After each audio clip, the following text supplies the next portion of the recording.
네, 이제 20분 뒤면 문재인 대통령의 첫 인사가 발표됩니다. 직접 기자회견을 통해서 발표할 예정입니다. 저희가 생중계를 통해서 전해드리고 자세하게 분석하겠습니다.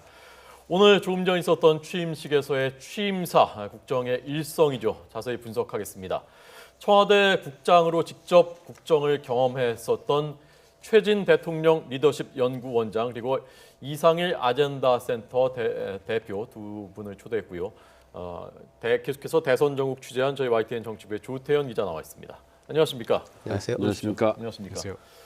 자, 두 분은 한 분은 그 진보 정부에서 청와대 국장을 지내셨고요, 한 분은 그 보수 정부에서 청와대 국장을 지내셨습니다. 우선 오늘 그 취임사 들으시면서 제일 인상 깊게 들으셨던, 제일 주목했던 부분이 최 원장님 어떤 부분이었습니까? 일단 짧고 미사 요구가 없었다, 간결했다라는 점이 과거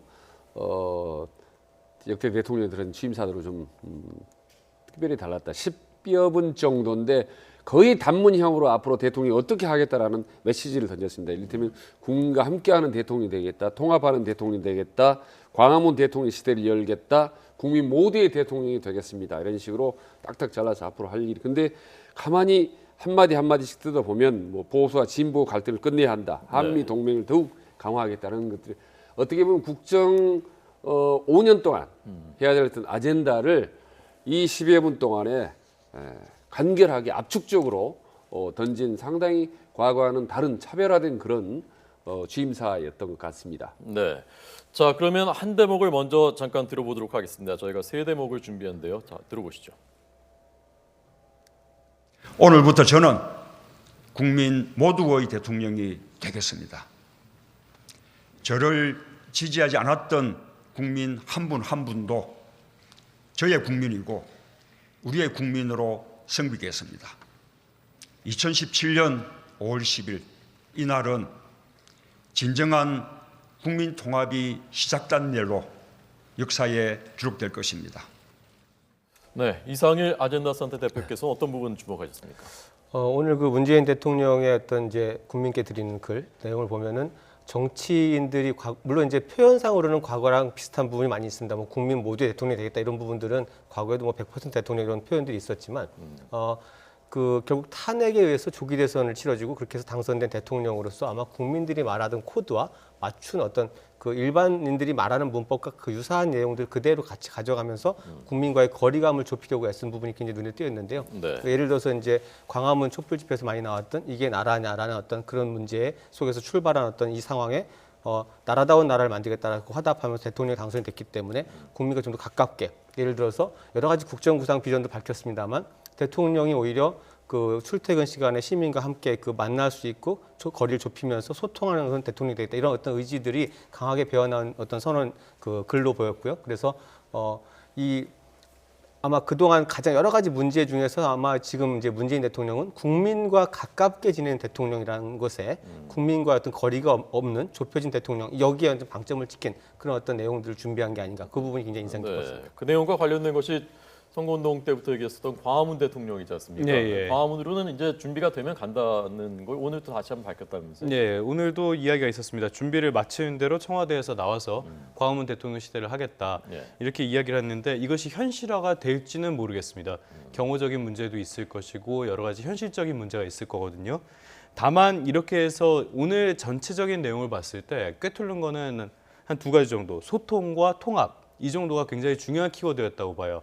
이런 것들이 대선 캠페인 과정에서도 계속 보여줬던 것이고 오늘도 중점을 둬서 얘기했던 건데 이런 측면에서 광화문 대통령을 다시 한번 강조한 것으로 보입니다. 네, 조 기자가 보기에 오늘 취임식에서 전반적인 분위기나 풍경에서 제일 네. 좀 특색이 있었거나 좀 눈에 띄는 건 어떤 거였습니까? 저는 파격적이라고 좀 느낀 부분들이 많습니다. 예를 들어서 일반적으로 대통령이 국회에 온다 그러면 주변 경호는 굉장히 강화되고요. 또 취재진들도 접근이 다소 어려운 부분들이 있습니다.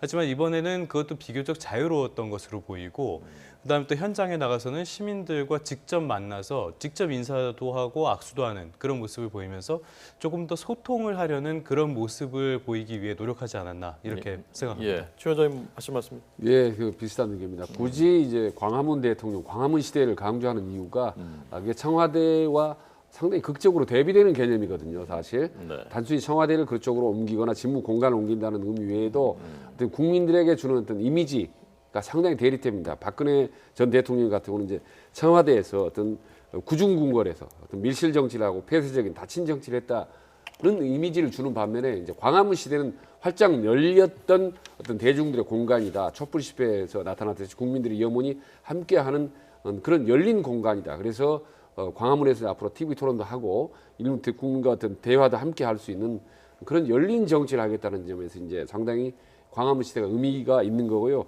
아까 이제 하나 덧붙이면 취임사 과정에서 상당히 권위주의적인 대통령이 청산하겠다라는 부분을 상당히 강조를 했거든요. 네, 네. 그건 역시 과거 대통령과 차별화하겠다라는 것. 그리고 따뜻한 대통령이 됐다는 의미. 그 전에 대통령은 상당히 차갑고 좀 딱딱한 대통령 이미지를 주었지 않습니까?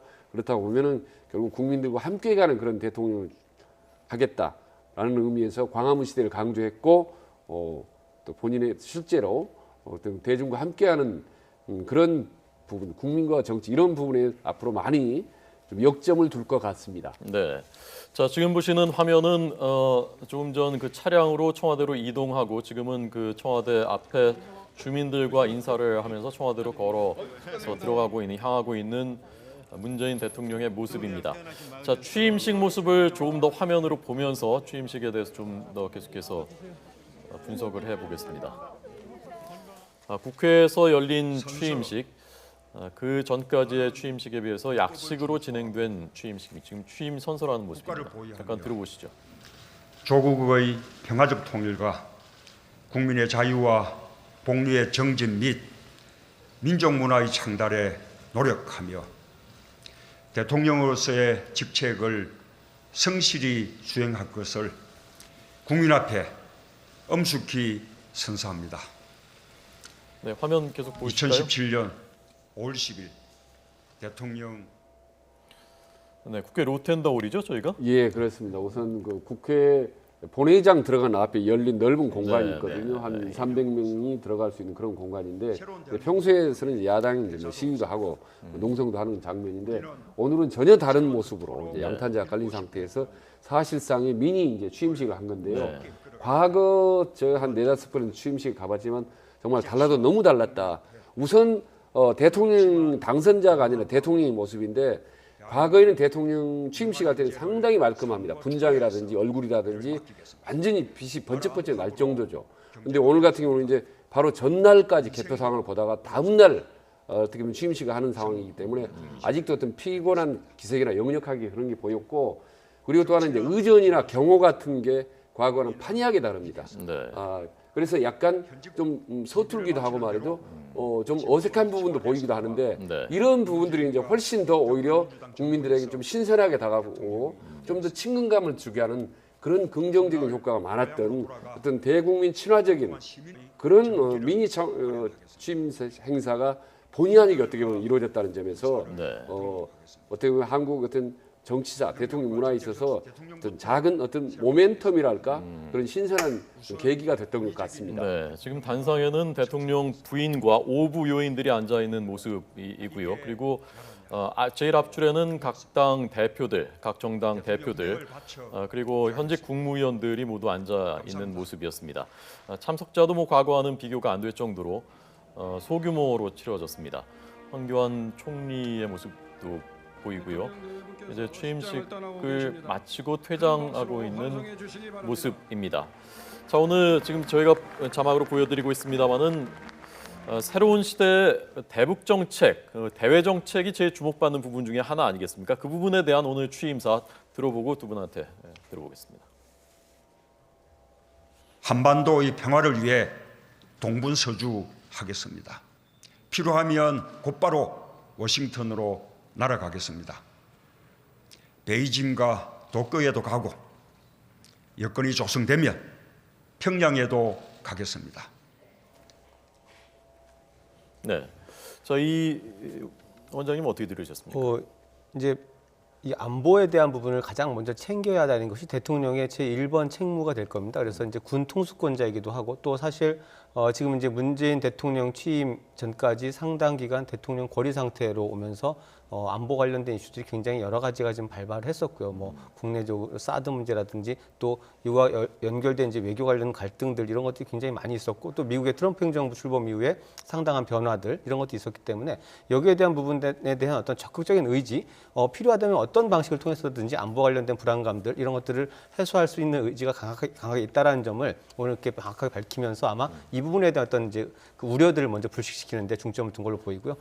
그 내용 자체는 이제 그동안 특히 지금 문재인 대통령에 대해서 이제 후보 시절이나 그 정치인 시절에 안보 관련된 문제에 대한 어떤 이제 보수층의 불안감이나 어떤 여러 가지 그 이슈들이 문제제가 있었는데 네네. 그런 것들을 좀 의식한 강력한 의지 표명이 아니었나 생각이 듭니다. 네. 그러니까 또 대선 때 가장 야당으로부터 공격을 받았던 부분이 또 안보 논쟁 아니었습니까? 그게 마치 색깔론이라든지 무슨 뭐 공세를 네거티브 공세를 받으면 상당히 좀 그 부분에서 붕괴해 하지 않습니까? 문재인 대통령이. 예, 거기다가 이제 당면 현안이 있기 때문에 그게 오히려 상당히 어떤 그 본인에게 이미지 타격을 줄 수 있었던 부분이었는데 네. 이제 무난하게 대통령이 됐지 않습니까? 그래서 그런 부분에 어떤 해소하고 모든 그 현안도 해결할 수 있는 능력을 보여준다는 측면에서 안보를 이제 특별히 좀 강조한 것 같습니다. 아까 보면 필요하면 곧바로 워싱턴으로 날아가겠다. 네. 그러니까 맨 먼저 어떻게 보면 미국과의 관계를 중시하겠다라는 이런 이제 한미 어떤 동맹 강화의 메시지를 일성으로 강하게 던졌다는 점이 네. 어떤 앞으로 있을 수 있는 안보 어떤 그에 대한 그런 의구심 이런 부분을 일소하겠다. 네. 외교안보 국방에 최선을 다하겠다는 이런 이제 대국민 메시지가 담긴다고 네. 봅니다. 자, 평양 부분은 여건이 조성되면 평양에도 가겠습니다라고 어떤 그 전제 조건을 붙였습니다. 자, 이제 잠시 뒤 10분 뒤면 주요 인선이 발표되고 첫 번째 기자회견이 있게 됩니다. 여기서 인선이 어느 선까지 발표될 것으로 전망하고 네, 있습니까? 오늘 일단 발표할 것이 국무총리 그리고 비서실장, 국가정보원장, 경호실장 이렇게까지 발표할 예정입니다. 네. 일단 국무총리는 이낙연 전남도지사가 사실상 지금 내정을 해서 이제 곧 발표할 것으로 보이고요. 올라왔다면서요, 서울로? 예, 오늘 오전에 그 광주 송정역에서 급하게 용산역으로 올라와서 잠시 기자들과 만나서 이야기를 하기도 했습니다. 네. 이 자리에서 한 열흘 전쯤에 어떤 일이 있을 거다 이 정도 언지를 받았다고 설명을 했고요. 예. 호남에 대해서 이렇게 소통을 해나가겠다는 그 약속을 지키는 것이다 이렇게 설명을 하기도 했어요. 그리고 이 비서실장은 임종석 전 의원이 아마 담당하게 될 것으로 보입니다. 네. 그 캠프 시절부터 계속 그 가장 가까운 곳에서 계속 보좌를 해왔었는데 그 청와대에서도 같이 일을 하게 될 것으로 보여요. 예. 지금 자, 과거에는 총리나 국정원장 비서실장을 이른바 빅3라고 불렀는데요. 제일 국가의 중요한 3대 축이다라고 이제 표현한 데를 빅3라고 했는데 빅3는 빅2가 이제 호남 출신으로 그렇게 아마 중용이 될 것 같습니다. 특히 이 총리 부분에 대해서는 이제 많이 관심을 가졌습니다. 과연 당평 차원에서 문재인 후보가 공약했던 대로 실제로 호남 출신이 될 건지 네. 그 부분이 이제 주목을 했었는데 결국 이제 또 호남 출신이 됨으로써 어떤 당평 인사에 이제 방점을 아마 찍게 된 것 같습니다. 네. 여기에 대해서 오전에 이제 문재인 대통령이 각 당을 돌아서 지도부랑 인사를 했는데요. 국민의당 박지원 대표를 만나서 만난 자리에서 박지원 대표가 여기에 대해서 한마디로 평을 했습니다. 신선한 인사다. 이렇게 평가를 하면서 상당히 좀 좋은 평가를 한 것이 아닌가 이렇게 볼 수 있는 부분이 있었습니다. 네. 자, 이른바 빅3 가운데 빅2 그러니까 총리와 비서실장이 호남 출신이다. 그리고 또 한 명 지금 유력하게 거론되는 국정원장으로 유력하게 거론되는 서훈 전 3차장은 서울 출신으로 알려져 있습니다. 이제 잠시 뒤면은 공식적인 발표가 있을 예정입니다. 우선 이낙연 총리 내정자는 최 원장님 잘 아시죠? 예, 어떤 너무 인물이 좀 소개를 좀 더 해주시죠. 예, 뭐 저도 초년병 시절에 같이 또 일선 기자에서 현장에 뛰었던 그랬군요. 한참 선배신데요. 네. 지금 정치부 기자 생활만 한 20년 이상 동안 했던 베테랑 기자죠. 근데 기자 시절에도 김대중 대통령 특별히 친분이 가까워서 동교동계 기자라는 그런 이제 닉네임도 얻었었습니다. 네. 그 이후로 이제 어떻게 보면 김대중 총리 영입을 해서 정치인 입문한 이후로 무려 내리 이제 4선을 한 게 된 거죠. 네. 중진 의원이 이제 된 겁니다. 그 과정에서 이제 특별히 5번이나 대변인을 했는데 그때 이제 언론인 출신 특유의 어떤 간결하고 압축적인 문장, 그래서 상당히 좀 명대변인으로 좀 명성을 날렸었습니다. 그러다가 이제 전남지사 이제 영역을 넓혀갔었죠. 근데 사실은 지난 요번 대선 초기에 아마 경선 선언을 아마 한 것으로 알고 있습니다. 그래서 요번에 대권 도전을 한다는 얘기가 이제 나왔지만 결국 경선에 참여하지는 않았었습니다. 그 정도로 나름대로 이제 정치적 꿈이 있었던 정치인데 요번에 이제 총리로 발탁이 되면서 네. 그야말로 이제 일약 어떤 그 중량감이 한층 뛰게 되고 이제 막중한 책임을 맡게 된 거죠. 네. 어떻게 보면 국정 2인자 아니겠습니까? 그렇기 때문에 아마 또 언론이나 또 이런 국회 경험이 이제 두루 있기 때문에 네. 아마 과거 어느 총리 못지않게 예. 힘이 있는 그런 실세 총리, 아마 책임 총리의 그런 역할을 할 것 같습니다. 네. 자, 이낙연 총리로 유력합니다. 총리 후보자로 유력합니다. 66세고요. 지역구는 원래 영광장성, 전남 영광장성에서 4선을 했고 비문계라는 것도 고려된 것으로 알려지고 있는데요. 그렇죠. 호남이긴 합니다만 이제 그 지역적인 어떤 기반과 또 무관하게 여러 가지로 어떤 계파색이 좀 였고요. 네. 또 두루두루 이제 그 원만한 친화력을 가지고 그 어떤 특정한 계파 문제에 어떤 얽히지 않았다는 점이 굉장히 강점으로 작용한 것 같고 그러면서도 또 전체적으로 어떤 사안이나 이슈들에 대한 어떤 대응 그리고 메시지 전달 여러 가지 측면에서도 강점이 많은 분으로 알려져 있습니다. 그래서 꼭 이제 지역 부분뿐만 아니라 여러 가지 개인적인 어떤 역량 부분이 그 고려된 준비된 인사가 아닌가 만약 그대로 발표가 된다면 네. 그렇게 지금 보여집니다. 자, 전남지사를 그러니까 지난번에 이제 그래서 첫 번째 지금 임기를 하고 있는 것이고 만약에 이번에 발탁이 되면은 남은 임기는 보궐선거는 없는 건가요? 예, 없습니다. 지금 1년 미만이기 때문에 네. 지금 이제 부지사가 대행 체제를 하게 되는 거죠. 이제 예. 홍준표 지사도 이제 마찬가지입니다만요. 네, 네. 근데 지금 이제 이낙연 총리 내정자가 특별히 아마 발탁된 배경은 그렇게 봅니다.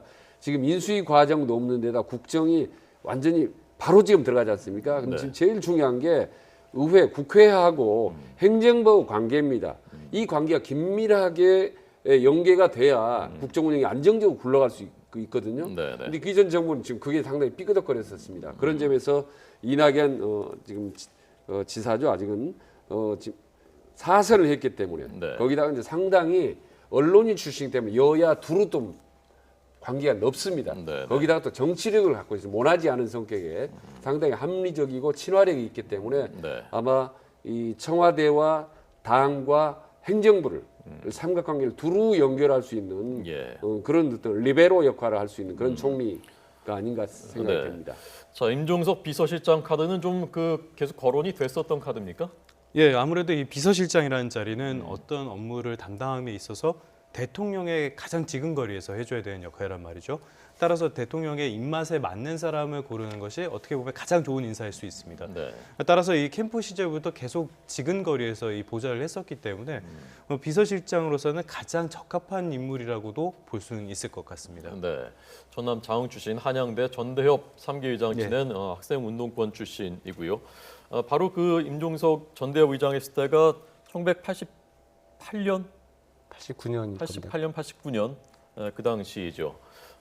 박원순맨으로 분류가 됐었고 문재인 대통령의 삼고초려로 영입된 문캠프로 영입된 그리고 이번 대선 과정에서 계속해서 캠프 비서실장 맡으면서 핵심 참모로 부상한 임종석 전 의원입니다. 잘 아시죠? 예, 잘합니다. 그리고 거기다가 그냥 국회의원을 또 2번까지 역임을 했기 때문에 네, 성동이죠, 지역구가. 예, 그렇습니다. 그리고 국회 쪽에서 상당히 발이 넓을 거라고 봅니다. 근데 아마 제가 정확하게는 계산 안 해봤지만 역대 비서실장 중에 아마 거의 최연소가 아닐까 싶습니다. 보통 비서실장 같은 경우는 청와대에 상당히 좀 나이가 있는 그런 비서실장 합니다. 왜냐하면 이하에 이제 안보실장이라든지 어떤 정책실장 균형도 맞추고 이제 청와대 수석들이 대개 보면 관료 출신들도 끼기 때문에 네, 네. 보통 이제 50대 중반 이후를 많이 하는 경우인데 임종석 비서실장 내정자 같은 경우는 지금 50대 초반인 거죠. 네. 그러니까 상당히 파격적인 그런 인사를 한 건데 이제 젊은 내각, 젊은 청와대 이런 부분을 그 문재인 부분을 대통령이 좀 이제 강조를 주목해 했었습니다. 보시면 결국 문재인 행정부의 어떤 이제 국정 구상의 방향을 좀 읽을 수가 있는데 그대로 만약 발표가 된다면 네. 역시 우리가 예상하기로 다음 정부는 이제 이 총리한테 굉장히 힘이 실리는 국무총리한테 상당한 힘이 실리고 청와대는 조금 그 대통령을 실무적으로 보좌하는 어떤 기능이 좀 축소나 권한의 축소 문제가 좀 예견이 되는데 물론 이제 임종석 전 의원이 재선 의원이기 때문에 가볍진 않습니다만 그래도 좀 젊은 청와대를 중심으로 꾸려지면서 만약에 그대로 청와대 인선이 된다면 지금 대통령의 어떤 보좌 기능에 지금 충실한 그런 청와대를 꾸리겠다는 의지가 아닌가 이렇게 또 읽을 수 있을 것 같습니다. 이낙연, 임종석 이 두 사람의 정치적인 그 비중, 뭐 나이, 뭐 체급 이런 걸 봤을 때 내각 쪽에 좀 더 힘을 싣고 이곳은 실무형으로 가져가겠다라는 포석이다라는 해석이었습니다. 자, 이제 잠시 뒤면 문재인 대통령이 첫 기자회견을 합니다. 청와대 춘추관에서 할 예정입니다. 그래서 우선 국정운영 기조를 밝힐 것으로 예상되고요. 그리고 주요 인사들 여기서 명단을 발표할 것으로 보입니다. 지금 청와대 춘추관 현장입니다. 기자들은 다 들어와서 준비를 하고 있고 잠시 뒤면 아마 이제 새 대통령, 문 대통령이 입장해서 직접 발표를 할 것으로 보입니다. 이렇게 직접 인사 발표를 하는 것이 과거에도 그랬나요? 어떻게 됐었죠? 제가 과거 사례까지는 죄송하지만 정확하게는 모르겠는데요. 예. 지금 일단 보면은 오늘쯤에 어떤 기자회견을 하지 않을까 이런 전망들은 계속 나왔습니다. 예, 잠깐만요. 좀 지연되는 모양입니다. 한 10분 정도 지연되는 모양입니다. 앞에 일정들이 아마 수년되는 게 아닌가 싶고요. 아까 청와대로 들어간 시간이 좀 늦어졌고, 그다음 일정들이 또 있었죠. 오늘 원래 일정이 이제 그 현충원을 참배한 뒤에 각 당의 야당에 방문을 했습니다. 근데 이제 첫 일정으로 제일 야당이 됐죠. 이제 자유한국당의 당사까지 직접 방문을 했어요. 대통령이 이렇게 당사까지 방문하는 경우가 사실 거의 없는 경우라고 하는데 이렇게 하면서 이 소통의 의지를 드러냈습니다. 그러면서 또 국회에 와서 취임식을 하고 다시 시민들과 만났는데 다시 청와대를 가는 이 길이가 거리에 비해서 시간이 굉장히 오래 걸렸습니다. 천천히 차를 타고 가면서 시민들과 일일이 이렇게 인사를 하고 이런 모습을 좀 보여줬거든요. 그러다 보니까 아무래도 좀 시간이 늦어졌고 또 황교안 총리와의 오찬도 있었으니까 아무래도 이 시간이 조금 늦어진 것이 아닌가 이렇게 볼 수 있겠습니다. 자, 2시 30분 예정이었는데 10분 정도 늦춰진다는 소식이 현장에서 들어왔습니다. 저희가 생중계로 직접 전해드릴 계획입니다. 오늘 그 야당 찾아가고 야당 지도부 만나는 모습 어떻게 평가하셨습니까?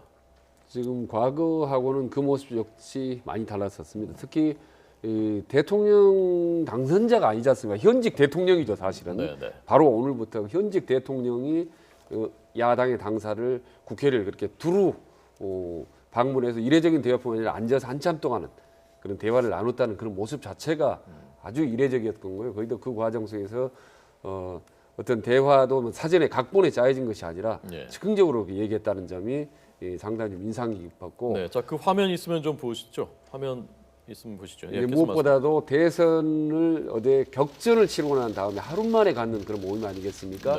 그러면 아무래도 가시도친 상당히 뼈 있는 그런 얘기들이 오고 갈 법도 한데 의외로 분위기가 사실 좋았었습니다.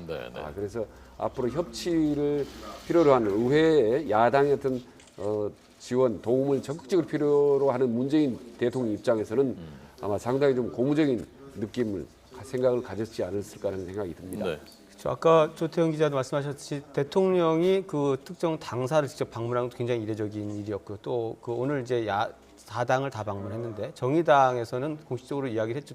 최초로 대통령이 당을 찾았다. 그래서 이제 이게 원내 교섭단체도 아닌 소수 정당입니다만 그런 것들에 이제 구애받지 않고 오히려 격식과 이런 부분보다는 그 협치의 의지 그리고 어떤 대통령이 직접 이제 그 정치권과 소통하겠다는 의지를 그대로 드러낸 첫날의 행보로서 굉장히 파격적이고 아마 그런 진정성이 좀 보여졌기 때문에 야당들도 지금 선거를 치른 바로 다음 날입니다만 뭐 여러 가지 그 화답하는 모습을 같이 보이면서 특히 대선 과정에서 이제 정책들 중에는 서로 간에 좀 좋게 평가한 부분도 있었거든요. 이런 것들은 서로 좀 잘 입법 과정에 좀 서로 협조하자 이런 이야기들이 좀 오가는 과정 모습 자체가 굉장히 좋아 보였고요. 그 첫날 행보로서 굉장히 좀 파격적이고 좋은 어떤 모습을 보여준 게 아닌가 생각이 듭니다. 국민의당하고 지금 그 바른정당은 국회에 있는 당 대표실로 차례로 방문해서 당 지도부와 대화를 나누고 있는 모습입니다. 국민의당하고는 사실은 대선 전에서 날선 공방이 많이 오갔었고 특히 박지원 대표는 문모닝이라고 할 정도로 문재인 당시 후보를 공격했었던 사이인데 그걸 주제로 오히려 농담처럼 오늘은 굿모닝이다 하면서 분위기가 비교적 좋은 가운데서 대화가 이루어졌습니다. 이 국회 구성을 지금 좀 보면은 이 부분이 약간 이해가 되는 부분들이 있습니다. 지금 5당 체제라고 흔히들 얘기를 하는데요. 원내 정당은 6개입니다. 거기다 교섭단체가 4개예요. 그리고 더불어민주당이 지금 집권을 하게 됐지만은 최근에 홍일학 의원이 복당을 해서 120석입니다. 네, 네. 그래서 여소야대가 필연적으로 만들어질 수밖에 없는 상황인데 이런 상황에서 인선이나 이런 부분에서 상당 부분 야당의 공감도 얻어내지 못한다면은 국정 운영이 처음부터 꼬일 수밖에 없는 상태입니다. 네. 따라서 이렇게 파격적인 모습도 개인 성향의 차이도 있겠지만 그런 현실적인 문제도 있지 않았나 이렇게 판단해 볼 수 있겠습니다. 네. 현재 의석수가 민주당이 120석, 예. 자유한국당이 107석, 국민의당이 40석인가요? 40석이죠? 40석. 예, 그 자유한국당 107석이 지금 약간 애매한 상태인데요. 지금 복당 절차가 그 제대로 진행되지 않고 있는 상태입니다. 그래서 지금 원래 복당을 허가를 했었는데요. 오늘 아침에 정우택 원내대표가 기자들을 만나서 예. 이 복당에 대해서 다시 논의를 해볼 필요가 있다. 이렇게 이야기를 한 상태입니다. 네. 자, 지금 공식적으로 발표가 됐군요.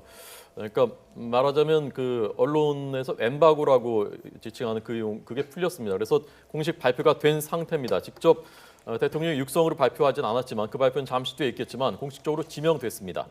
국정원장에 앞서 말씀드린 대로 서훈 전 국정원 3차장, 국정원 3차장을 그러니까 참여정부 때 했었던 거죠. 서훈 전 차장이요. 네, 국정원 네, 전 그렇습니다. 3차장. 비서실장은 말씀드린 대로 임종석 전 의원이 임명됐습니다. 이건 국회 동의 절차가 필요 없는 거니까요. 바로 임명입니다. 그리고 첫 총리, 문재인 정부의 첫 총리에는 앞서 말씀드린 대로 역시 이낙연 전남지사가 지명됐습니다. 이건 이제 후보자인 거죠. 국회 동의를 받아야 되는 것이니까요. 총리 내정자로 이낙연 전남지사가 지명됐습니다. 자, 여기까지 일단 그 지명됐고요. 아마 그 추가로 그 발표 과정에서 또 나올지는 좀 지켜봐야 될 것 같습니다. 자, 아까 저희가 그 이낙연, 임종석 두 그 새로운 인선에 대해서는 얘기를 나눴고요. 서훈 국정원장 카드는 어떤 뜻이라고 보셨습니까? 지금 상당히 어떻게 보면 이제 의외이긴 합니다. 일반인에게는 널리 알려진 인물은 아닙니다, 사실은. 네, 네. 그러나 문재인 대통령의 주변 사람에게는 이제 안보에 관한 어떤 깊숙이 조언을 했던 어떤 대북 문제 전문가로 알려져 있습니다. 실제로 남북 관계 관련한 어떤 실전 경험이 많은 그런 네. 인물로 알려져 있습니다. 자, 예를 최 들면 죄송합니다. 잠깐만요. 예. 경호실장도 지금 발표가 됐군요. 주영훈 민주당 선대위 부위원장. 원래 어떤 경력이 있는지는 저희가 잠시 뒤에 전해드리겠습니다. 민주당 선대위 부위원장으로 일했던 주영훈 역시 청와대 경호실장에 지명됐습니다. 예, 계속 말씀. 제가 예를 설명을 들면- 잠깐 예, 드릴까요? 잠깐. 예. 예, 충남 출신으로 56년생이고요. 지금 주영훈 예, 실장 얘기하는 예, 거죠? 맞습니다. 그 대통령 경호실의 안전본부장 또 말씀하신 대로 민주당 선대위에서 광화문 대통령 공약 기획위원회 부위원장을 그러니까 원래 맡았던 대통령 인물입니다. 경호실 출신이군요. 예, 그런 것 같습니다. 예. 그렇습니다. 예. 네. 근데 이제 아시다시피 이제 경호실장의 역할은 이제 문민화, 민주화되면서 점점 그 역할이 이제 좀 더 축소된 건 사실이고요. 조금 전에 말씀드린 이제 서훈 국정원장 내정자 같은 경우는 이제 실전 경험, 남북 관계가 많은데 예를 들면 현존하는 남북 문제 전문가 중에서 김정일 전 국방위원장을 가장 많이 만난 사람. 그리고 2000년, 2007년 두 차례 어떤 남북 정상회담을 관련해서 실제로 막후 주역을 했고, 네, 우리 2002년에 임동원 전 장관이 가서 비공개로 특보 자격으로 방북 김정일 그 위원장을 만났을 때도 옆에 같이 동행했던 사람. 네. 그러니까 상당히 이 대북 관계에 밝고 또 국정원에서 차장을 지냈기 때문에 국정원에도 밝고 그런 점에서 앞으로 그 문재인 대통령이 많이 그동안 경선이나 대선 과정에서 강조했던 권력기관의 개편, 네. 국정원의 개혁 이 부분에 대해서 역할을 하면서 대북 관계에서는 새롭게 어떤 화해의 정책으로 들어가는 그 두 가지 역할을 아마 이게 서훈 내정자가 아마 할 것으로 봅니다. 네. 북한 문제에 특히 정통하다. 북한 실전 경험이 또 아주 많은. 실전 경험이 많고 두 번의 정상회담에 다 관여를 직간접적으로 했었고 국정원에서 잔뼈가 굵은 그리고 차장, 그러니까 국정원장 밑에 1, 2, 3 차장이니까 그렇습니다. 원장 바로 아래까지 했었던 경험을 가지고 있는 인물입니다. 자, 어떻게 해석하셨습니까, 이 대표님은?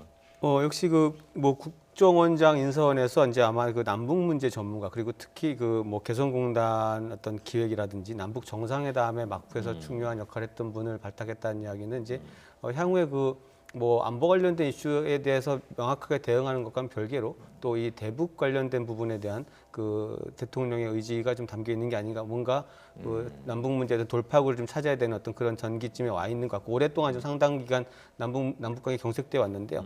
뭐 국가정보원장의 어떤 역할은 좀 다를 수 있겠습니다만, 그럼에도 불구하고 근데 남북 문제, 북한 문제에서 좀 더 정통한 그런 예. 어떤 국정원장 발탁을 통해서 이런 부분들을 좀 전기를 마련하고자 하는 어떤 의지가 담긴 인사로 이렇게 볼 수 있을 것 같습니다. 그러니까 하나 덧붙이면 개성공단의 건설에서 협상을 주도했던 인물이거든요. 아하. 그래서 그동안 대선 때 공약을 했던 문재인 네. 대통령 공약했던 개성공단의 어떤 재가동 예, 예. 이 부분이 이제 아마 예상을 해볼 수가 있고요. 남북 정상회담의 막후 주역이다. 네. 라는 이 부분이 상당히 어떤 좀 묘한 좀 뉘앙스를 줍니다. 혹시 네, 네. 예, 앞으로 대북 관계에 물꼬를 트는 의미에서 수렵시 남북 정상회담의 3차 정상회담이 물밑에서 이루어질 수도 있지 않을까 네. 하는 그런 기대감을 또 가져봅니다. 네. 그런 것을 염두에 둔 포석일 수 있겠다라는 것입니다.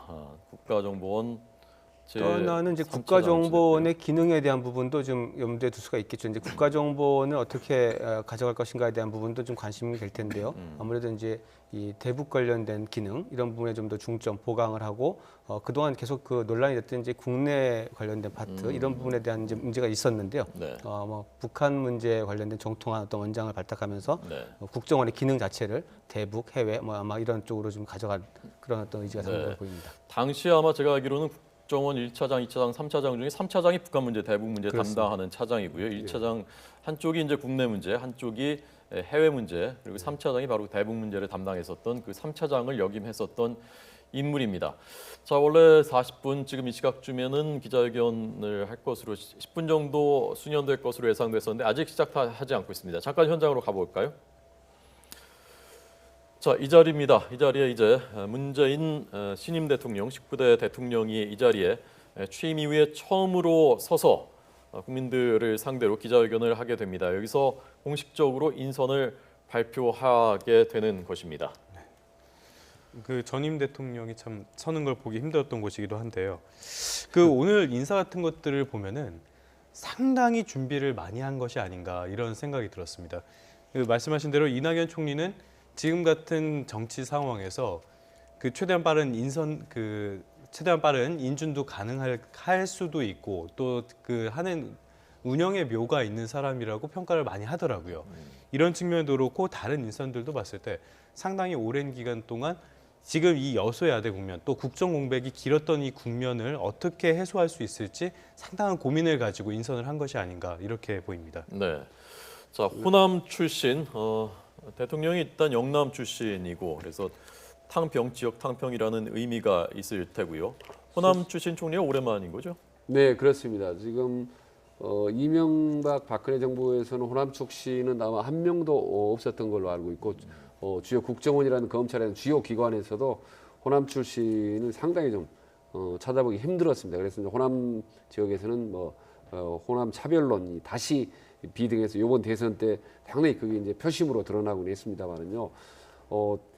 문재인 대통령이 이제 영남 총리론까지 이제 미리 막판에 그 얘기를 했었습니다. 그래서 이제 그러나 실질적으로 호남일 거라고 했지만 솔직히 많은 아마 언론이나 이낙연 내정자로 최종적으로 이렇게 낙점이 될지 그런 좀 예상을 못했을 겁니다. 네, 네. 두세 명 정도가 상당히 좀 중량급 호남 출신 인사들이 다 거론이 됐었거든요. 예, 예. 일부 언론은 그쪽으로 상당히 유력하다고 했는데 이번에 이낙연 총리가 됐습니다. 이건 무슨 말씀이냐면 아마 상당히 오랜 동안 준비를 해오지 않았나. 당장 이 급박한 개표, 투개표 2, 3일 동안에 누가 좋냐 두세 명 놓고 다 고르는 이런 상황이 아닙니다 지금. 네. 그래서 아마 이미 대세론이 벌써 몇 개월째 계속됐기 때문에 네. 틈틈이 자체적으로 내부적인 검증을 거치면서 아마 압축했다가 최종적으로 이렇게 예. 선택을 한 게 아닌가 하는 생각이 아까 듭니다. 본인은 언제 통보받았다고 했다고요? 한 열흘 전쯤에 열흘 구체적인 얘기는 아니고 임종석 실장에게 어떤 일이 있을 거다 준비하라 이 정도 연락을 받았다는 겁니다.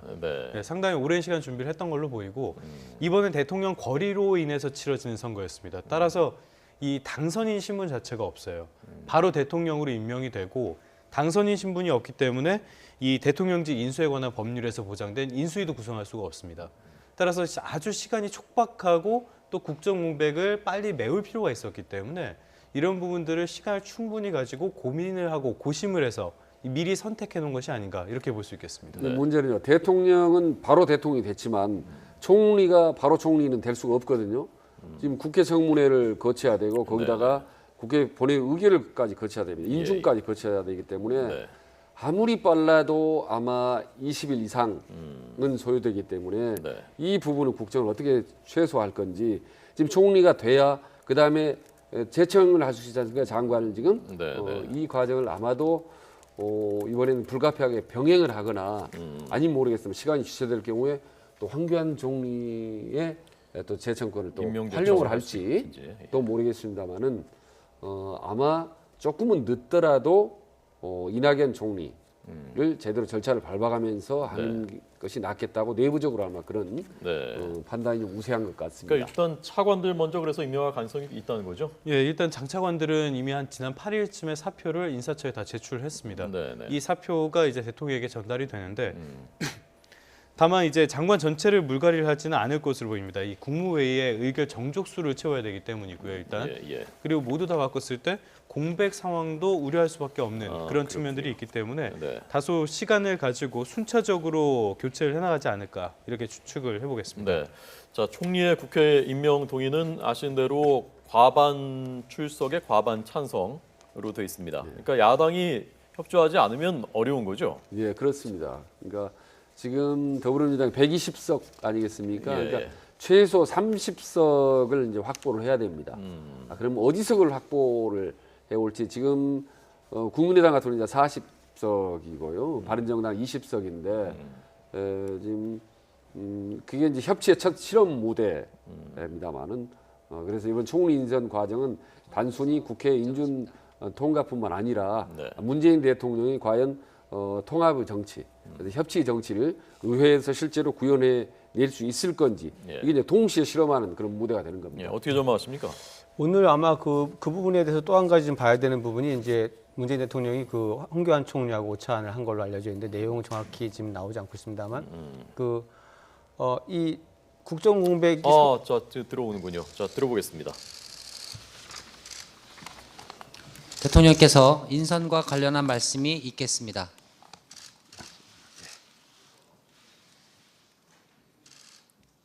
예, 안녕하십니까.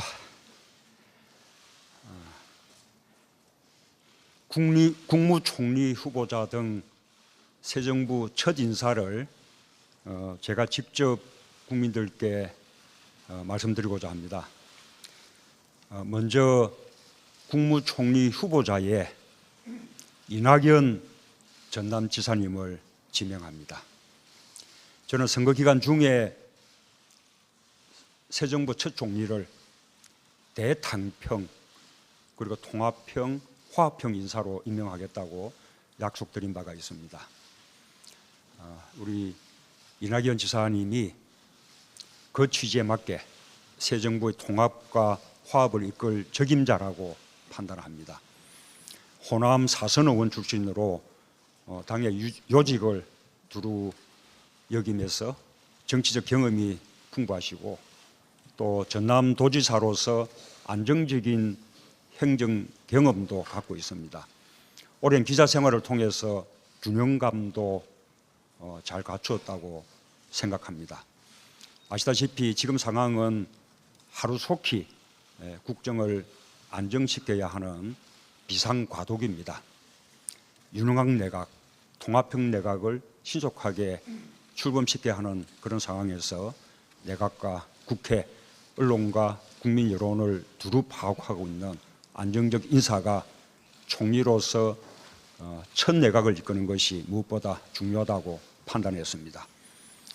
우리 이 후보자님 지명은 호남 인재 발탁을 통한 균형 인사의 시작이 될 것입니다. 의정 활동을 하는 동안 온화하고 합리적으로 처신해 오신 분인 만큼 협치 행정 또 탕평 인사의 신호탄이 될 것이라고 기대합니다. 다음으로 국가정보원장 후보자로 서훈 전 국정원 3차장을 지명합니다. 서 후보자는 평생을 국정원에 몸담았던 남북관계 전문가로서 6.15 또 14 두 번의 정상회담을 모두 기획하고 실무 협상을 하는 등 북한 업무에 가장 정통한 분입니다. 무엇보다 국정원 출신 인사 가운데 국정원 개혁 의지가 누구보다 분명해서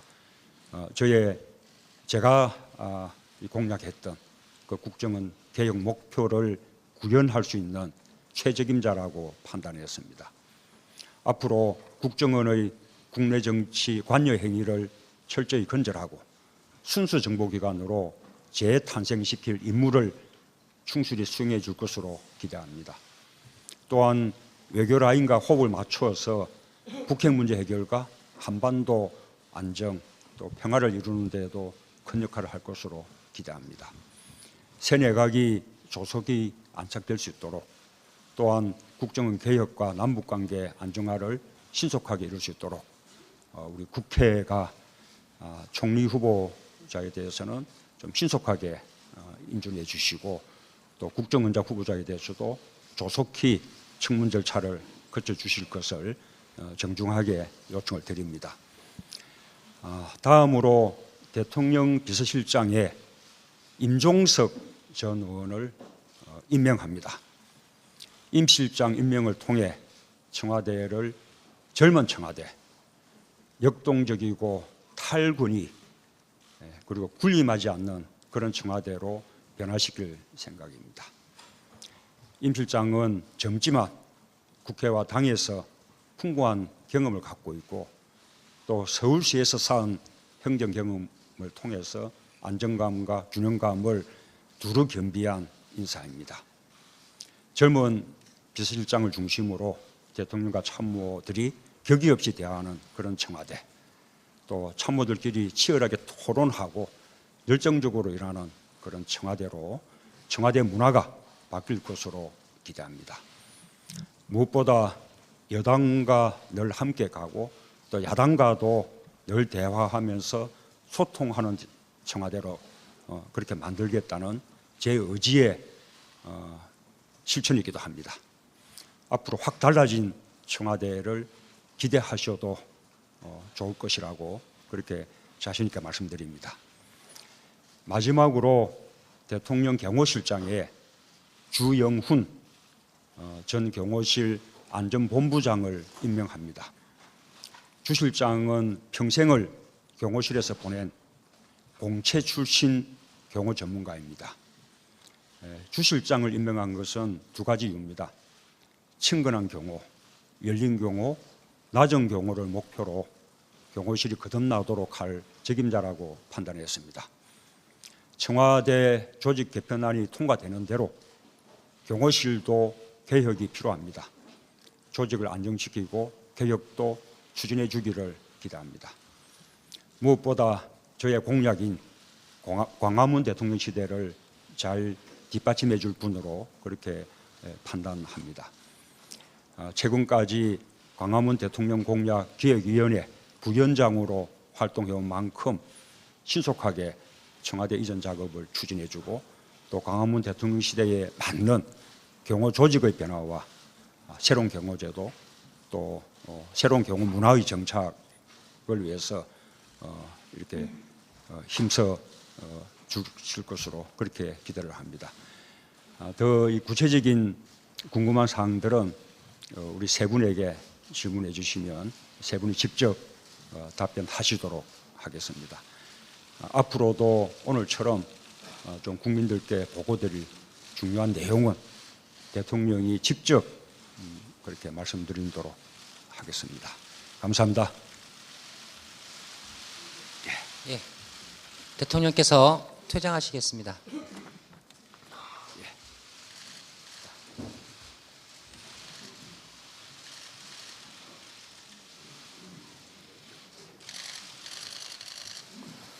네, 문재인 대통령이 첫 기자회견을 통해서 지금부터 총리 후보자, 국정원장 후보자, 대통령 비서실장 내정자의 질의응답 시간을 갖겠습니다.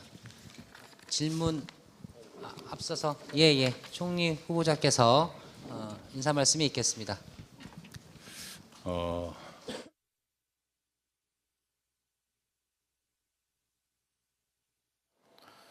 네. 자, 여기까지가 원래 생중계되도록 약속이 된 부분입니다. 이 뒷부분은 여기 생중계는 되지 않고요. 이 부분은 이제 기자들이 취재해서 그 뒤에 일문일답 내용은 전해드릴 계획입니다. 저희가 미리 분석을 했었던 것처럼 화합탕평형 총리 후보자, 그리고 남북정상회담 두 차례 기획했던 국정원장 후보자, 그리고 탈권위 젊은 청와대에 상징하는 비서실장, 이렇게 문재인 대통령이 인선 배경을 설명했습니다. 자, 최 원장님. 근데 대통령이 직접 정부 인사를 이렇게 발표하는 경우는 사실 상당히 드뭅니다. 왜냐하면요, 인사가 자칫 잘못하면 그 모든 책임을 직접 대통령이 짊어지기 때문에 대부분 대변인이라든지 혹은 다른 사람을 통해서 발표를 하기 마련인데, 네. 지금 보면 지금부터 4년 전 기억하실지 모르겠습니다. 박근혜 전 대통령이 어떤 노란 봉투를 이제 대변인 윤창룡 대변인에서 그게 총리가 낙마하는 바람에 계속 밀봉 인사라는 얘기가 이제 꼬리표가 따라붙었지 않습니까? 네, 네. 근데 오늘 이렇게 문재인 대통령이 직접 발표한다는 그만큼 인사에 대해서 자신이 있다는 이제 증거인데요. 네. 보면 이 세 후보가 오늘 발표했던 세 후보 공통점이 보면 상당히 국정 경험이 좀 풍부하다는 거 하고, 그리고 비교적 좀 정치적으로 중립적이고 좀 합리적인 인물들이라는 점이 좀 상당히 눈에 띕니다. 네. 이 대표님. 예, 그 사실 인수위 기간이 없이 바로 직무를 시작하는 이제 대통령의 어떤 곧바로 인사 문제에 봉착을 할 것이고, 그 속에서 어떻게 이걸 풀어갈까, 이 부분이 아마 관심을 모으면서 동시에 걱정스러운 부분이었는데, 어쨌든 이제 문재인 정부의 첫 인사 발표는 상당히 그 준비된 안정감이 있는 어떤 인사 발표로 보여지고, 특히 대통령이 그런 부분을 직접 설명하는 어떤 이런 부분들, 그동안 이제 좀 국민들이 목말라 했던 갈증을 좀 보였던 부분에 대해서 충분히 화답하는 어떤 인사 발표였다고 보여지고요.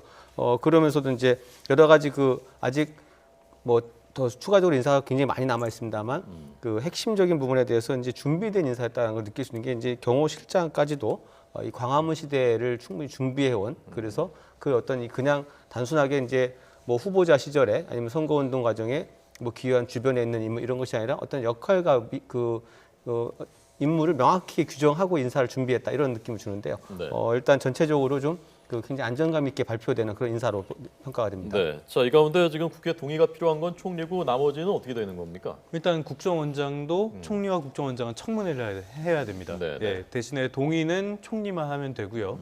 그 국정원장 같은 경우에는 국회가 어떤 결론을 내리든지 간에 네. 그 대통령이 임명을 할 수는 있습니다. 대신 예. 그 부분에 있어서는 정치적인 부담을 가질 수는 있지만 임명은 가능합니다. 네. 인사청문회만 거치면 되는 것이고, 예.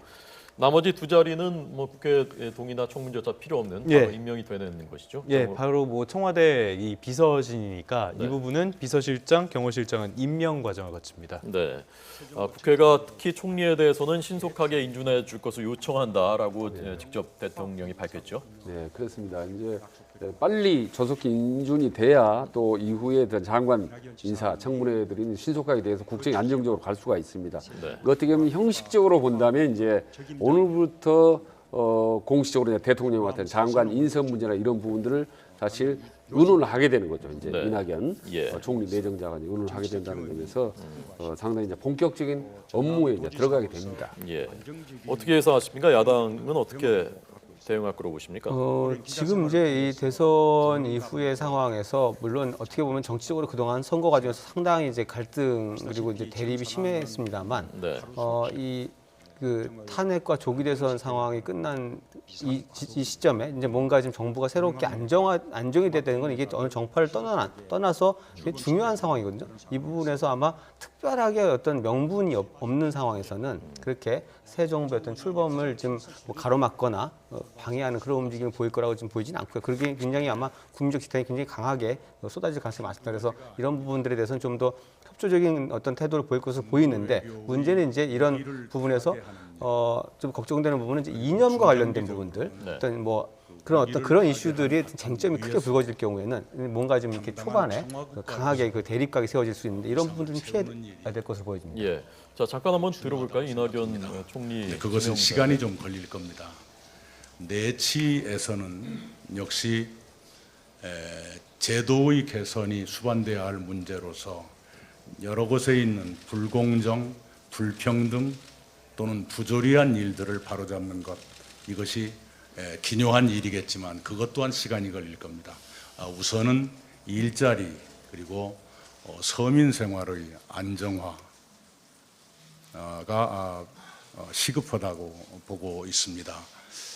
그리고 제도의 개선까지 가지 않더라도 개선해 나갈 수 있는 것은 있다고 생각합니다. 예를 들면 대기업과 중소기업의 임금 격차, 또 정규직과 비정규직의 임금 격차를 좁혀가는 일, 이것은 경제 주체들의 의지와 합의만 있다면 굳이 제도를 만들기 이전에라도 상당한 정도까지 개선될 수 있다고 평소부터 믿고 있습니다.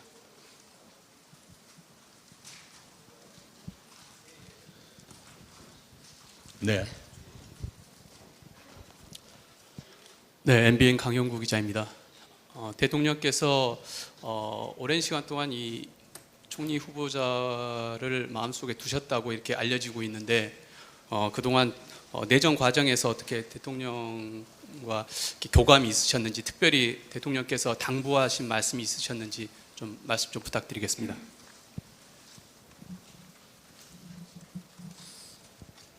예, 대통령님과 저는 자주 만나고 자주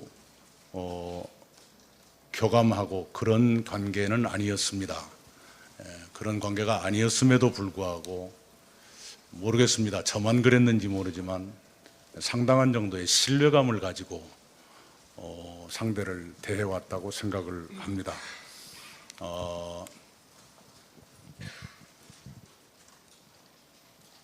금년 초에 대통령께서 광주에 오셨을 때 1시간 조금 못된 시간 동안 뵌 적이 있습니다. 그때 그 유세 과정에서 많이 말씀하셨던 내용하고 일치가 됩니다마는 호남을 국정의 동반자로 생각하겠다. 그리고 이 지사님을 국정의 동반자로 모시고 싶다 하는 말씀을 주셨습니다. 그래서 저는 그 말씀을 가지고 이렇게 여쭈어 보거나 확인하거나 그러지 않았습니다. 그러지 않고 제가 도와드릴 일이 있습니까 하는 식으로 화제를 옮긴 적이 있습니다. 그리고 한 열흘 전에 임종석 실장께서 혹시 오늘 같은 일이 있을 것 같으니까 준비해 주십시오 하는 전달을 저한테 해 주신 것, 그런 정도가 전부입니다. 네, 그걸 가지고 서로 무슨 다짐을 하거나 그런 일은 일절 없었습니다.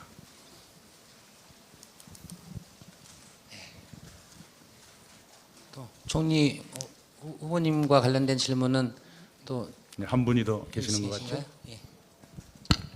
그러면 일단 마지막 질문을 하겠습니다. 양해 바랍니다. 네. 내일신문의 박준규입니다. 먼저 이렇게 총리로 지명되신 걸 축하드립니다. 저는 두 가지 질문을 드리겠는데요.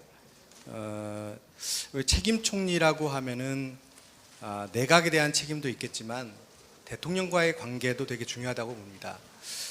지난 정부에서 대통령과 국무총리 간의 관계에서 이 국정 운영의 문제점에 대해서 직접적으로 대화하는 소통의 관계가 잘 안 됐다, 이런 지적이 많았습니다.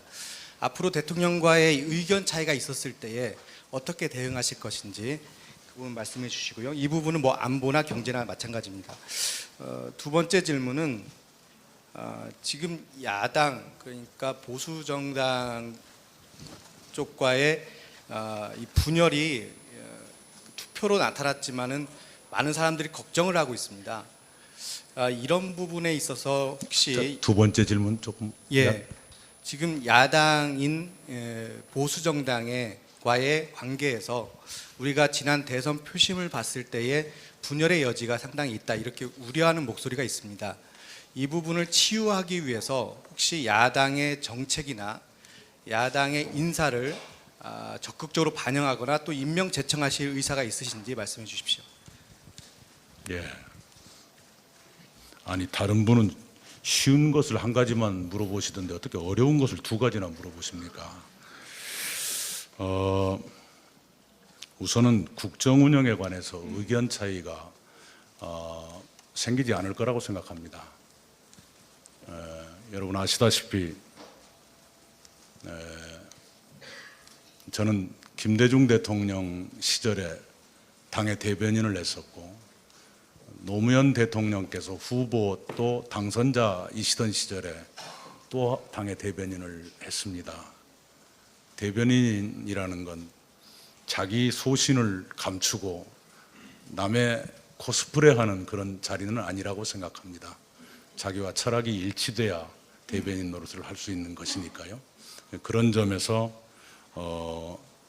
문재인 대통령님과 저는 그 당시에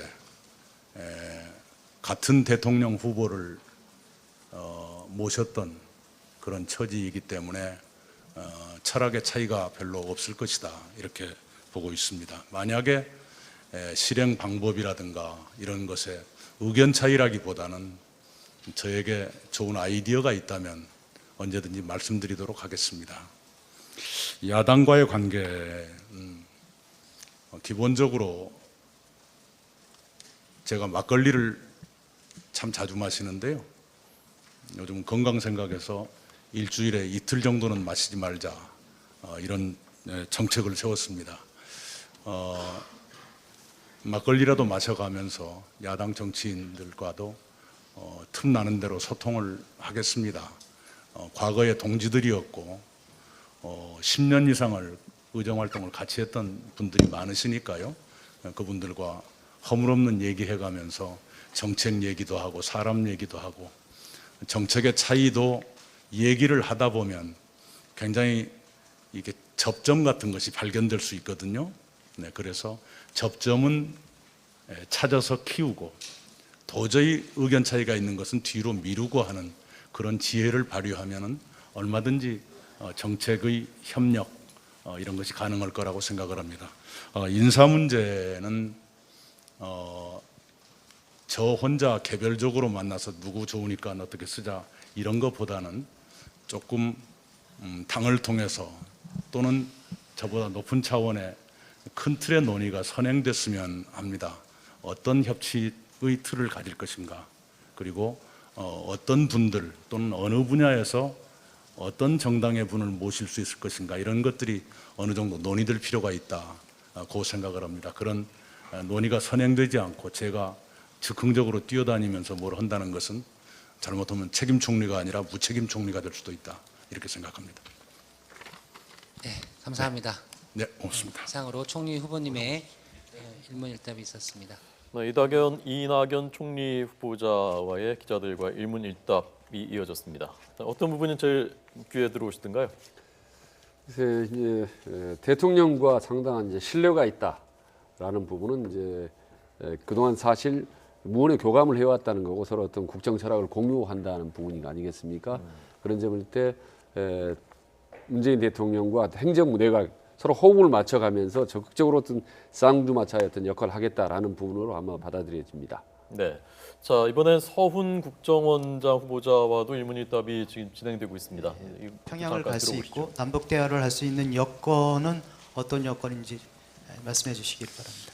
일단 남북 관계가 지금 대단히 경색돼 있는 건 뭐 우리 국민들 모두 안타깝게 생각을 하고 계시죠. 남북 정상회담 얘기를 꺼내는 건 아직은 조금은 시기상조다, 이렇게 일단 말씀을 드릴 수 있겠고요. 정상회담은 그럼에도 불구하고 필요합니다. 말씀하신 대로 어떤 조건에서 정상회담을 할 수 있느냐, 최소한 한반도의 군사적인 긴장을 매우 낮출 수 있다. 그리고 가장 우리한테 지금 시급한 안보 위협이 되는 북한 핵 문제를 해결할 수 있는 물꼬를 틀 수 있다. 뭐 그런 조건들이 성숙되면 평양에 갈 수 있다, 이렇게 생각을 합니다.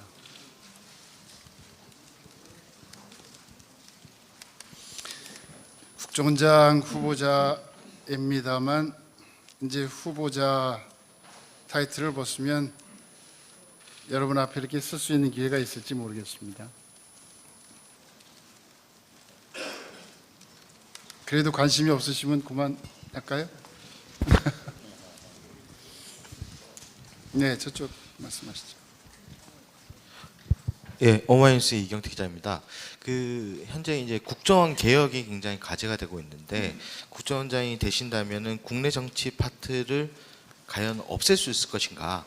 그 부분에 관심 모아주고 있는데 후보자님의 생각을 좀 듣고 싶습니다. 그리고 혹시 국정원에서 지금 기존과 같이 셀프 개혁안을 제출한다면 그 부분에 대해서 어떻게 받아들이시고 처리하실 것인지도 궁금합니다. 먼저 국정원의 정치 개입을 근절하는 것은 어제 오늘의 숙제가 아닙니다. 사실 많은 정부에서 그런 노력을 또 시도를 했습니다만 큰 성공을 거두지는 못한 채 오늘날까지 왔죠. 그래서 국민들한테 심려도 많이 끼쳐드린 것도 사실이고요. 저는 개인적으로 이렇게 생각합니다. 이번이 마지막 기회다. 반드시 이번에는 국정원이 정치 개입, 선거 개입, 사찰 이런 일들로부터 근절시킬 수 있도록 해야 되겠다 이 생각을 하고 있습니다. 아까 대통령님께서 말씀하셨지만 제가 평생 국정원에서 한 29년 가까이 근무를 했습니다. 근데 정말 건강한 국정원 구성원들은 가장 원하는 상태가 정치로부터 자유로워지는 겁니다. 그 열망과 그 어떤 소망 제가 너무나 잘 알기 때문에 이번 정부에서는 문재인 정부에서는 반드시 국정원을 정치로부터 자유롭게 만들겠다. 그런 생각을 확실히 가지고 있고요. 제도 문제는 이제 들어가서 좀 살펴보겠습니다. 어떤 것이 가장 빠르게 가장 효과적으로 정치로부터 떼어놓을 수 있는 방법인가 연구를 하겠습니다. 네, 다음 질문 없으시면 네, 임종석 비서실장님 질문 받겠습니다. 인사 말씀 있겠습니다. 네, 안녕하세요. 임종석입니다. 우선 제가 언론인들 전화를 잘 받기로 유명한데 어제 오늘 전화를 못 받아 죄송합니다. 대신에 한 통화도 안 받는 것으로 신의를 지키려고 나름 노력을 했으니까 양해해 주셨으면 하는 바람이고요. 앞으로 더 잘 소통하겠습니다. 제가 대통령님 말씀 중에 제일 좋아하는 대목이요. 기회는 평등할 것입니다. 과정은 공정할 것입니다. 그리고 결과는 정의로울 것입니다 하는 대목입니다. 문재인 신임 대통령님께서 항상 정의롭고 따뜻한 대통령으로 국민들 가슴에 기억되실 수 있도록 성심껏 모시겠습니다. 성심으로 모시되 예스맨이 되지는 않으려고 노력하겠습니다. 중요하다 생각하면 늘 직언하고 대통령님과도 격의 없이 토론하도록 노력하겠습니다. 대부분의 평범한 국민들은 스스로 약자라고 생각하시는 것 같습니다. 이 사회적 약자가 모두 인간다운 삶을 누릴 권리가 있고 그 권리가 평범한 상식으로 자리 잡도록 하기 위해서 정부가 존재한다고 생각합니다. 국민들 목소리를 항상 잘 들어서 대통령님께 잘 전달하도록 최선을 다하겠습니다. 한 가지만 더, 비서실 하면 자꾸 좀 비밀이 많은 것처럼 국민들은 생각하시는 것 같습니다. 비서실 운영을 투명, 소통 두 가지 원칙을 가지고 운영하도록 노력하겠습니다. 특별히 우리 언론인 여러분과 잘 소통하겠습니다. 잘 부탁드리겠습니다. 네, 질문 있으신 기자분 계시면 의사표시해 주시기 바랍니다.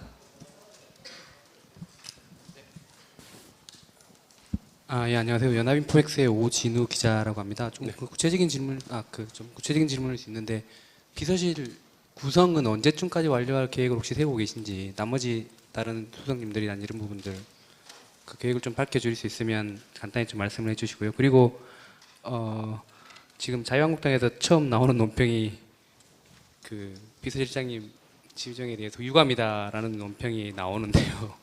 이번 앞으로의 이제 야당과의 관계 이런 부분들은 좀 어떻게 해 나갈 생각이신지 한 말씀 부탁드리겠습니다.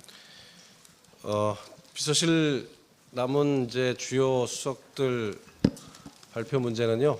제가 조금 전에 임명을 받아서 이제 좀 가서 의논해서 보고 드리고 지침을 받아야 할 것 같습니다. 아직 늦출 수 없는 문제인 건 분명하고요. 가장 빠른 시간 안에 돼야 되겠지만은 최소한의 절차들이 있기 때문에 이 부분은 정리되는 대로 다시 말씀드리도록 하겠습니다. 그리고 당연히 자유한국당과는 더 소통하도록 노력하겠습니다. 아까 우리 총리 후보자님께서도 말씀하셨지만 저 역시 국회에서 항상 소통하고 함께 이 조정하고 타협하고 하는 시간을 많이 가졌었기 때문에요. 국회 특히 야당과는 더 잘 소통하도록 노력하겠습니다. 그건 지켜봐 주십시오. 네.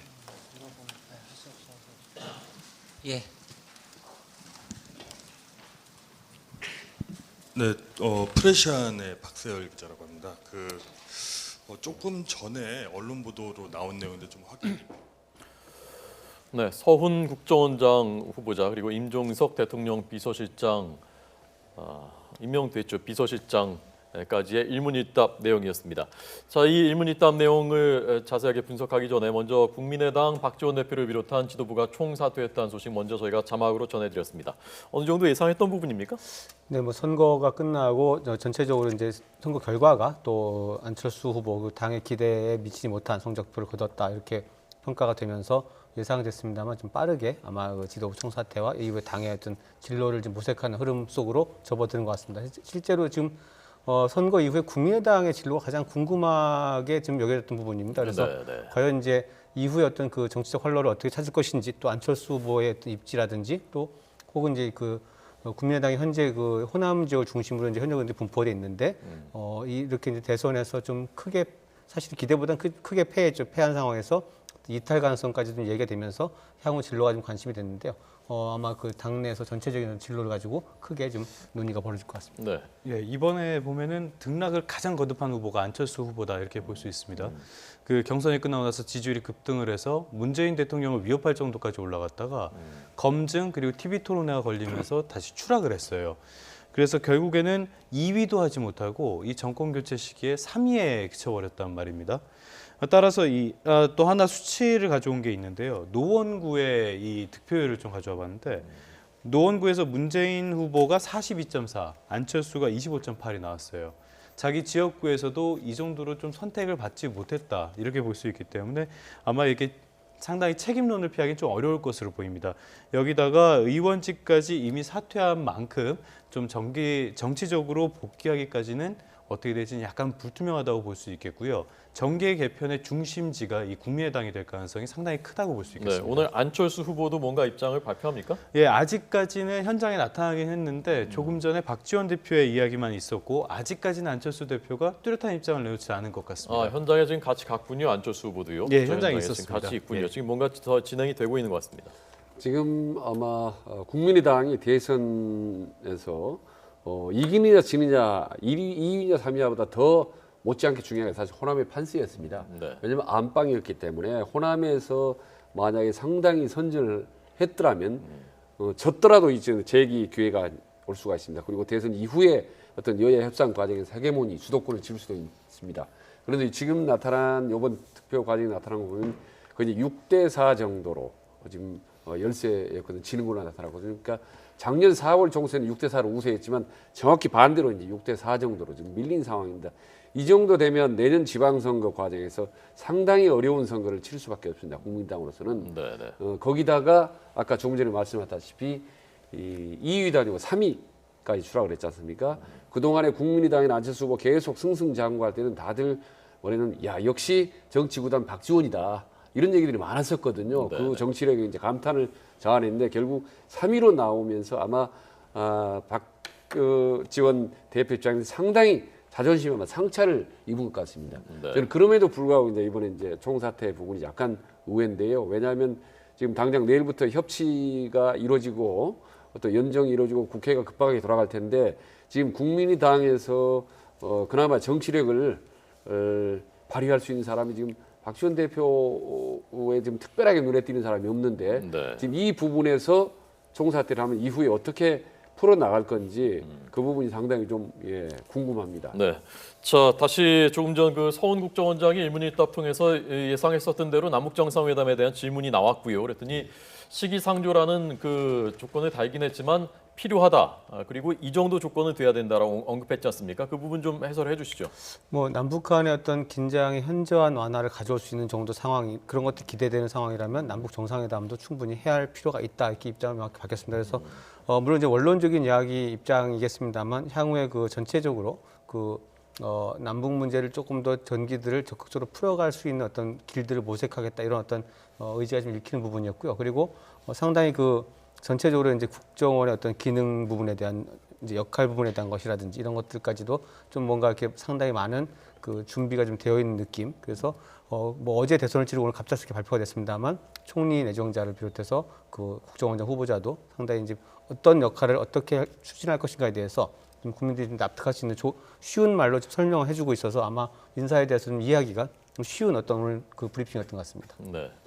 그러니까 북한에 대한 어떤 따뜻한 정책이 이제 서서히 시작됐다는 것은 상당히 신호탄을 좀 봅니다.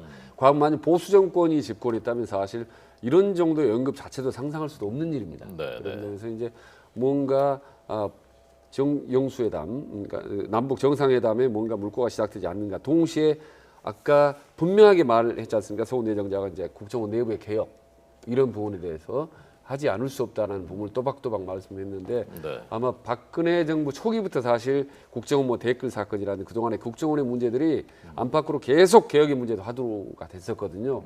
그런 점에서 아마 국정원의 개혁은 불가피하지 않나라는 생각이 한번 듭니다. 네. 자, 남북 정상회담 조건에 대해서는 정확히 말씀드리자면 최소한 한반도의 군사적 긴장을 매우 낮출 수 있다라는 전제가 되면 필요하다고 생각한다라는 언급이었습니다. 자, 임종석 비서실장은 소통, 투명, 뭐 때로는 직원 토론도 하겠다. 어떻게 들으셨습니까? 이 전반적으로 전체 내용을 봤을 때 모두 다 강조를 한 게 소통, 협력, 변화 이런 것들입니다. 이런 것도 이제 문재인 대통령과 같은 측면에서 있는데 이번 대선은 그 기존과 다른 지금 이 대한민국의 틀에 대한 변화의 열망이 강했던 대선이다. 따라서 문재인 후보에게 이렇게 많은 지지가 갈 수 있었다. 이런 측면에서 계속적으로 변화와 이런 소통을 이야기를 하는 것이고요. 특히 이 소통에 대해서 이야기를 하는 것은 정치적인 이 구도의 측면도 있지만 이 소통을 잘 못했기 때문에 발목이 많이 잡혔던 박근혜 대통령과 비교를 해서 앞으로 이 정부가 이런 소통에 대한 약속을 지킬 수 있다면 어느 정도 성과를 낼 수 있지 않을까 기대되는 부분이라고 할 수 있겠습니다. 네. 아까 이낙연 그 후보자는 막걸리 마시면서 하겠다 야당 의원들하고 뭐 과거에 동지이기도 했고 뭐 의정 활동을 같이 했었다라는 말도 했습니다. 너무나 당연한 것이죠. 그렇게 해야 되는 거죠. 언제든지 필요하면은 총리가 직접 국회에 찾아가서 협조를 구하고 막걸리 아니라 뭐 폭탄주라도 필요하다면 마실 필요가 있는 거죠, 사실은. 그리고 나가서 대통령도 사실은 청와대에서 필요하면 불러서 뭐 와인이나 막걸리 한잔 하면서도 협조를 구할 수도 있습니다. 이건 어떻게 보면 너무나 필요하고 당연한 겁니다. 특히 미국의 이제 오바마 대통령하고 법안 통과할 때 수시로 전화를 하거든요. 아침이든 저녁이든 간에 해서 직접적으로 도움을 요청합니다.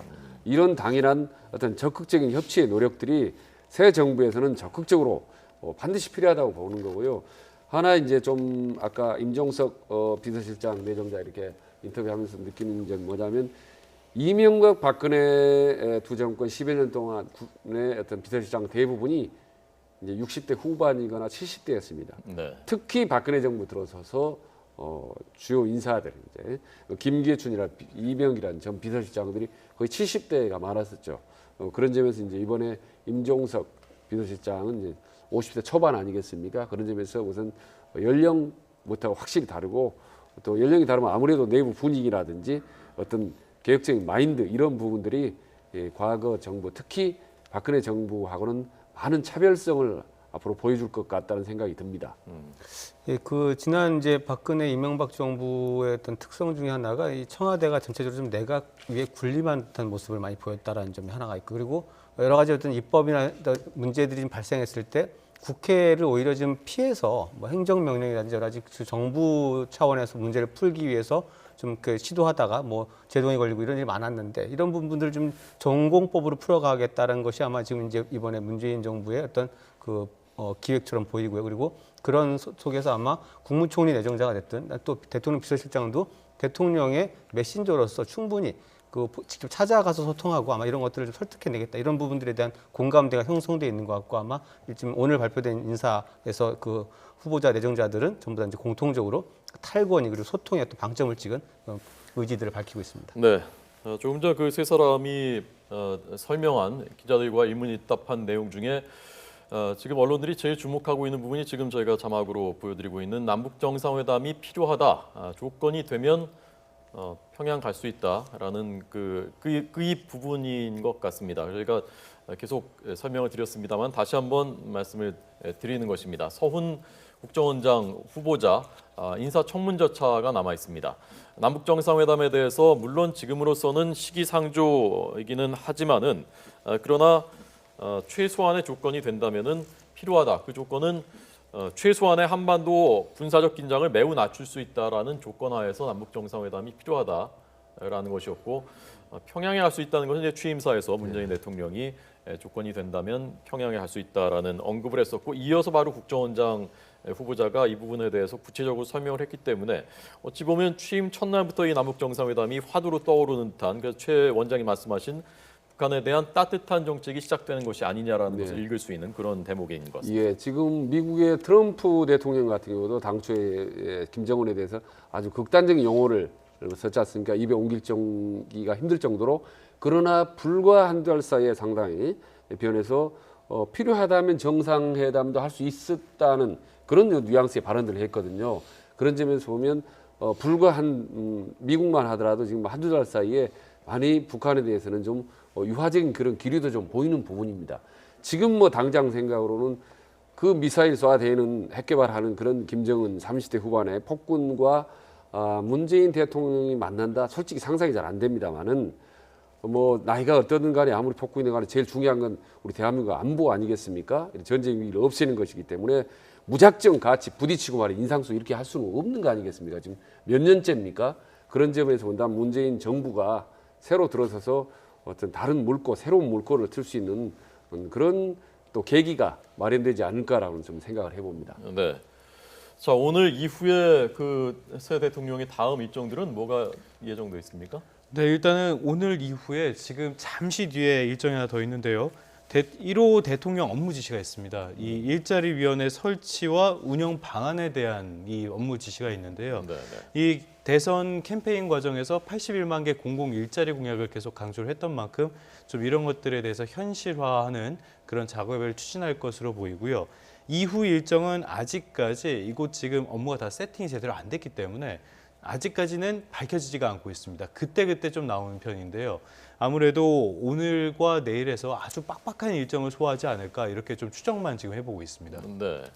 자, 어떤 것들을 제일 먼저 해야 된다고 생각하십니까, 두 분은? 저는 뭐 1, 2, 3순위 제일 중요한 건 통합 정책이라고 합니다. 지금 대선 때 워낙 분열의 정치, 보수, 진보니 뭐 세대 갈등이라니 뭐 남북 간의 온통 분열 투성이 아니었습니까? 네. 그래서 통합의 정책인데 통합을 정책을 펴기에는 지금 시간이 너무 없지 않습니까, 당장. 그래서 우선 통합의 메시지, 오늘 첫 번째 메시지 취임사 던졌지 않습니까? 네네. 이후로 대통령이 공개적으로 국민 앞에 혹은 언론 앞에 쓸 때마다 통합의 메시지를 명확하게 진정성 있게 구체적으로 제시하고 이어서 그걸 행동에 옮겨야 된다. 그거는 바로 첫 인사에서 드러납니다. 그런데 오늘 이제 다행스럽게도 국무총리라든지 비서실장이 어떻게 보면 일종의 탕평 인사를 하게 됐지 않습니까? 이후로 이제 내각 인사 과정에서 제대로 된 탕평 인사가 나올 경우에는 비록 과반수에 미달하는 득표를 했지만은 의외로 탄력성 있게 국민의 지지를 높이 받을 수 있다. 그런 점에서 저는 첫째도 둘째도 된 탕평 정책을 실질적으로 구현하는 것이 제일 중요하다고 보고 두 번째는 역시 외교안보 정책이라고 봅니다. 이제 쭉 말씀드렸지만 세 번째가 민생경제인데 조금 전에 말씀드렸던 일자리 이거는요 지금 보면은 거의 전국적인 국가적인 과제 1호인 것 같아요. 아젠다 같습니까? 오죽하면 문재인 대통령이 선거 돌아다니면서 내가 대통령 되면 우선 맨 먼저 청와대 사무실 안에 내 집무실 안에 차트 놓고 일일이 숫자 점검하겠다 이렇게까지 얘기했지 않습니까? 네. 그런 점에서 보니 방금 통합의 정책, 그다음에 외교 안보 정책, 그리고 일자리 창출, 민생 정책 이 세 가지를 정말 빠르게 해야 된다. 100일 안에 모든 로드맵이 나와야 된다고 그랬습니다. 네. 예, 루즈벨트 대통령이 100일 안에 모든 정책이 수립되지 않으면 네. 미국이 4년 동안 힘들어진다라고 얘기를 했거든요. 그래서 문재인 정부 100일 작전, 이 방금 말씀드린 세 가지가 수립이 되고 행동에 옮겨지는 그런 게 됐으면 좋겠다는 바람입니다. 예. 자, 문재인 새 대통령의 첫 번째 기자회견 그리고 인사 발표를 생중계로 전해드렸고 새로 지명된 후보자 또 임명된 인사들의 일문일답도 저희가 생중계로 전해드렸습니다. 세 분의 해설 잘 들었습니다. 이후에는 주요 국가들 정상, 미국의 트럼프 대통령 비롯한 주요 국가들 정상들과 전화 통화도 예정돼 있습니다. 저희 YTN이 계속해서 뉴스 특보로 전해드리겠습니다. 세 분 잘 들었습니다.